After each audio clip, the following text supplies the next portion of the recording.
Saya tak bisa berjumpa dalam 3 simpang. Simpang pertama, dia mensyirikkan saya.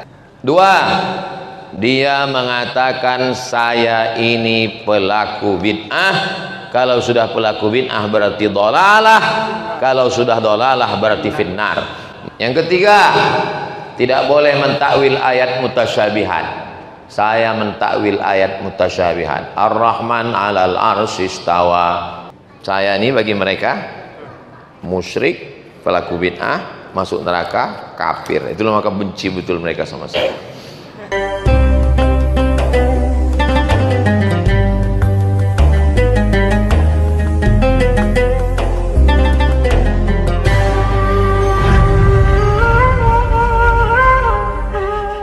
Bismillahirrahmanirrahim. Assalamualaikum warahmatullahi wabarakatuh.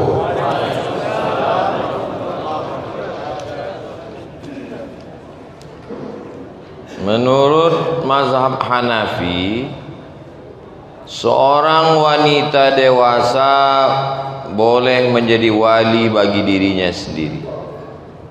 Maksudnya nikah tidak pakai wali. Apakah seorang yang bermazhab Syafi'i boleh mengikuti mazhab Hanafi dalam pernikahan? Seorang perempuan nikah tak pakai wali.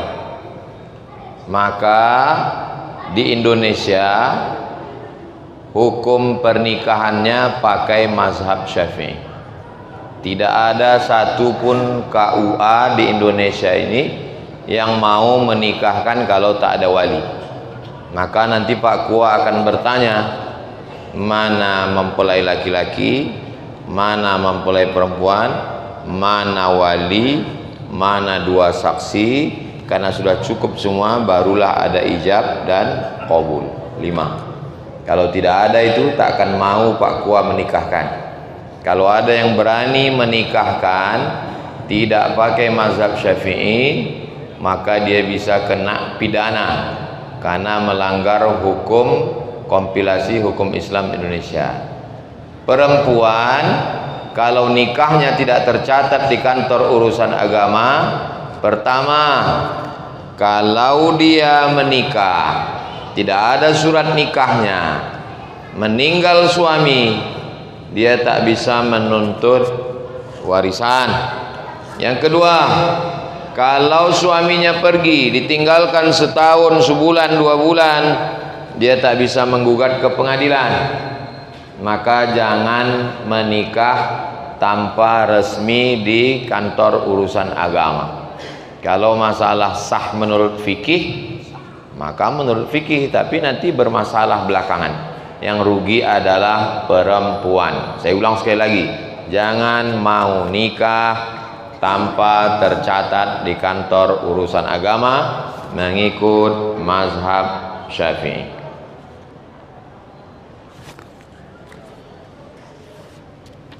Ada yang menyatakan di Facebook bahwa salat nariyah itu syirik.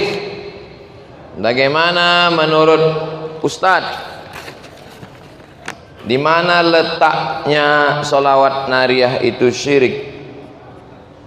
Kita tengok bunyi salawat nariyah, kita analisa nafasnya satu-satu.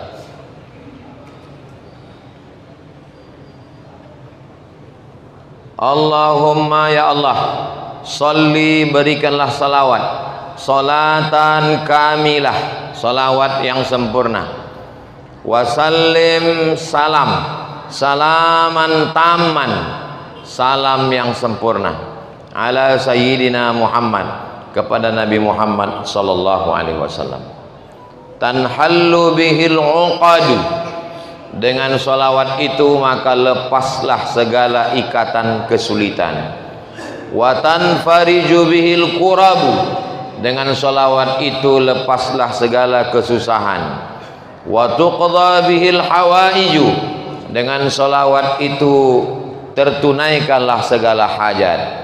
Wa tunalu bihir raghaibu, dengan salawat itu tercapailah segala keinginan. Wa husnul khawatim, dengan salawat itu mendapat husnul khatimah. wa yustasqal ghamamu, dan memohonkan turun hujan, biwajhihil karim, dengan kemuliaan Nabi Muhammad, wa ala alihi, sahabat keluarganya, wa sahbihi, sahabatnya, fi kulli lamhatin, dalam setiap lintasan, wa nafasin, dalam setiap nafas, bi'adadi kulli ma'lumin, sebanyak sejumlah ilmu engkau ya Allah. Di mana letak syiriknya? Di mana letak syiriknya? Syirik itu kan menduakan Allah. Di mana letaknya syirik salawat nariyah? Letak syiriknya adalah karena bertawassul kepada Allah melalui Nabi Muhammad. Nabi Muhammad sudah meninggal. Tak boleh bertawassul kepada Allah melalui Nabi Muhammad karena Nabi Muhammad sudah meninggal. Kalau meminta kepada Allah, langsung aja minta kepada Allah, tak boleh melalui Nabi Muhammad. Siapa yang bertawassul melalui Nabi Muhammad, Nabi sudah meninggal, maka perbuatan itu syirik menurut Salafi. Jelas? Salatullah salamullah ala taha rasulillah, salatullah salamullah ala yasin habibillah, tawassalna, kami bertawassul kepada engkau ya Allah dengan nama engkau, wabil hadi rasul, bertawassul kepada Allah dengan Nabi Muhammad, syirik. Salawat badar syirik. Wa kulli mujahidin lillah bi ahlil badri, 313 ahli badar, kami bertawassul kepada engkau ya Allah berkat Nabi Muhammad dan 313 ahli badar. Lebih syirik lagi selawat badar daripada selawat. Tiga persimpangan kita tak bisa berjumpa dengan Salafi. Satu, mereka mensyirikkan saya tak bilang kita ya. Nanti kalau saya bilang kita, rupanya ada di sini Salafi, lo aja kale, kata dia kan. Saya tak bisa berjumpa dalam tiga simpang. Simpang pertama, dia mensyirikkan saya karena saya bersolawat nariyah, karena saya bersolawat tafrijiyah, karena saya bersolawat badar, dan saya masih bertawassul kepada Nabi Muhammad. Saya kalau berdoa tawassul saya 10. Allahumma inni atawassalu ilaika bihaqqi nabiyika Muhammad sallallahu alaihi wasallam wa alihi at-thayyibin at-tahirin wa ashabihi al-mayamin wan nabiyyin was-siddiqin wasyuhada was-salihin wal malaikatil muqarrabin wal ulama'il amilin wal awliya'is salihin. 10. Berarti Abdul Somad itu syirik. Itu maka dia tak mau mendengar pengajian saya. Karena Abdul Somad itu musyrik. 2. Dia mengatakan saya ini pelaku bid'ah. Kalau sudah pelaku bid'ah berarti dolalah. Kalau sudah dolalah berarti finnar. Maulid Nabi bid'ah, Isra Mi'raj bid'ah, halal bihalal bid'ah, nuzul Quran bid'ah, khatam Quran berkumpul bersama-sama bid'ah. Abdul Somad itu bid'ah dolalah finnar. Yang ketiga, tidak boleh mentakwil ayat mutasyabihat. Saya mentakwil ayat mutasyabihat. Ar-Rahman 'alal arsy istawa. Allah bersemayam di atas aras. Saya mentakwilkan. Allah bukan duduk di atas aras. Allah maujud bila makan. Itu yang tadi saya ulang di khutbah. Allah maujud bila makan. Allah ada tanpa tempat. Bagi mereka siapa yang mentakwil ayat berarti kafir. Saya ini bagi mereka musyrik, pelaku bid'ah, masuk neraka, kafir. Itulah maka benci betul mereka sama saya. Sudah saya minta kepada Profesor Akbarizan Ketua MUI supaya kumpulkan semua imam-imam masjid di Masjid Ar-Rahman. Saya mau presentasi 2 jam. Bisa dicari videonya di YouTube, tulis situ takwil, UAS takwil, dapat videonya 2 jam. Isi dari yang 2 jam itu 3. Mereka membid'ahkan saya, mereka memusyrikkan saya, mereka mengkafirkan saya. Jelas?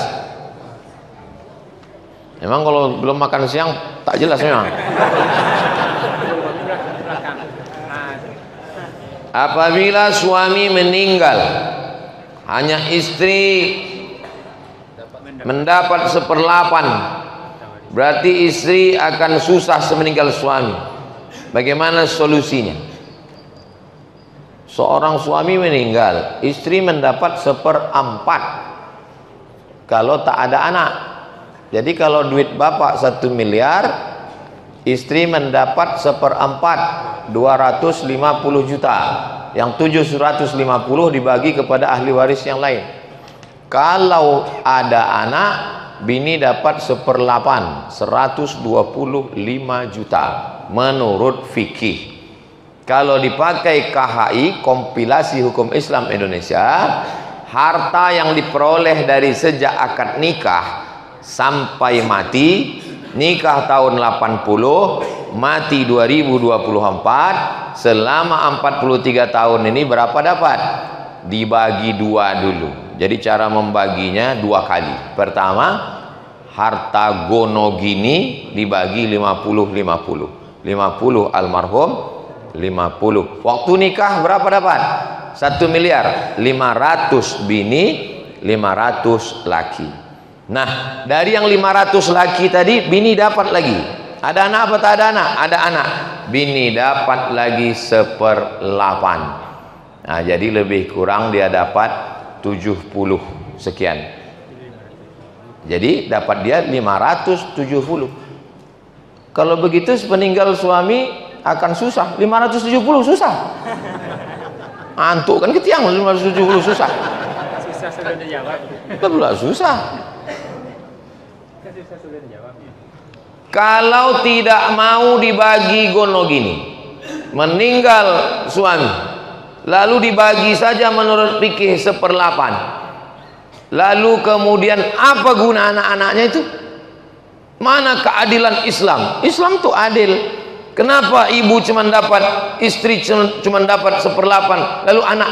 Itulah maka dididik anak itu menjadi anak berbakti kepada orang tua. Apa kata si anak? Mak cuma dapat 1/8, kami ini dapat 500, tak ada harganya 500, ambillah semua mak, ambillah semua mak. Makanya didiklah anak itu menjadi anak yang soleh, nyawanya dia kasih, jangan kan cuma harta warisan. Tapi karena banyak anak ini tak dididik dengan baik, maka kompilasi hukum Islam Indonesia khawatir perempuan ini tak dapat dijaga dengan hukum, itu namanya siasah syariah. Maka dapat perempuan itu 2 kali, sekali dapat pencarian bersama, sekali dapat hukum fikih 1/8. Kalau tak percaya sama saya, tanya sama Pak Hakim, itu ada Pak Harun. Nah, Dr. Harun tuh hakim deh. Saya kalau ditanya 2 masalah ini tak pernah saya jawab. Kenapa? Yang 2 masalah ini tak pernah saya jawab karena biasanya orang ini bertanya ke ustadz hanya mau mencari ustadz yang cocok sama dia. Asal tak cocok sama dia, dicarinya ustadz lagi sampai cocok sama dia. Pertama tentang warisan. Asal datang orang bertanya saya tentang warisan, saya bilang kau pergi ke pengadilan agama, tulis namamu, nama semua ahli waris, nanti Pak Hakim yang akan ketuk palu. Karena kalau ku jawab asal tak cocok, akan kau cari ustadz lain, kau cari ustadz lain sampai sesuai. Yang kedua masalah talak. Laki-laki terlambat kopi, terlambat teh, terlambat sarapan, terlambat sambal belacan, mau ngamuk, talak kau, talak 1000. Begitu udah kenyang, sayang, bertanya ke saya jatuhnya berapa, tak pernah saya jawab. Kenapa? Mereka hanya ingin supaya mencari pendapat yang sesuai. Lalu saya bilang, kau tulis kronologisnya, kau tanyakan ke Pak Hakim, Hakim yang akan menjawab. Itulah makna kaedah Al-Hakim yarfa'ul khilaf. Hakimlah yang menyelesaikan konflik antara masyarakat. Ustadz, 2 pertanyaan ini dia jawab. Pertama masalah warisan, kedua masalah talak. Suruh dia nulis ke pengadilan, hakim. Kalau sudah hakim memutuskan, tak akan mungkin dia cari hakim lain. Kalaupun naik juga, naik banding lah dia sampai ke Mahkamah Agung.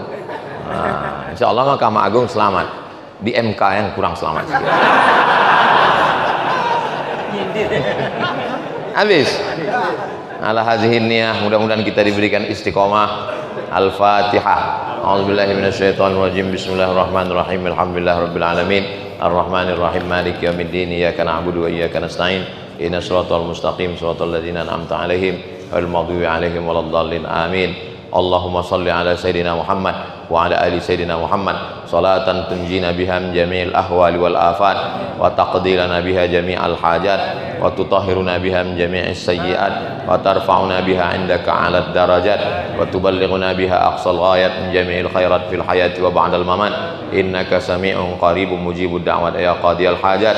Wa sallallahu ala Sayyidina Muhammad wa ala alihi washabbihi wasallam walhamdulillahi rabbil alamin. Taqabbalallahu minkum wa minkum taqabbal ya karim. Kalau tuan pergi ke Padang jangan lupa beli rendang. Jamaah mau cepat pulang karena mau makan siang. Assalamualaikum warahmatullahi wabarakatuh.